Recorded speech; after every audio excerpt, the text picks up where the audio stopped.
Kini ang nahitabong engkwentro sa militar kontra Bangsamoro Islamic Freedom Fighters o BIFF miadtong Mayo sa samtang nagapatrolya ang otoridad sa Dato Unsay, Maguindanao. Madunggan sab ang pagpanawag og medik sa tropa sa militar miadtong aduna nay naigo kanila. Human niini mas niinit pa ang engkwentro. Sapul sa sniper sa kalaban si Staff Sergeant Ronelo Mayo. Gisulayan pa kini og luwas sa iyang mga kauban apan mitaliwan gihapon kini tungod sa mga samad pinusilan nga naangkon. Padayon sab ang pagpaalerto sa pipila ka mga tropa sa uban nilang kaubanan tungod adunay mga sniper sa ilang palibot.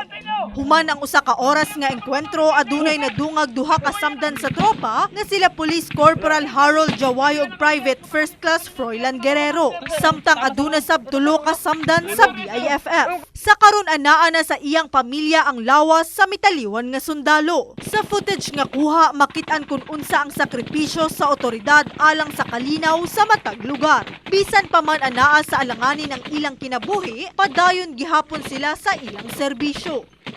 Mahinumdumang nagkaengkwentro sab ang militar og BIFF miadtong Mayo 8 sa Dato Paglas. Sa karon balik normal na ang nasangpit nga lugar ug aduna na sab gipanghatag nga tabang ang lokal nga panggamhanan sa mga apektado nga pamilya.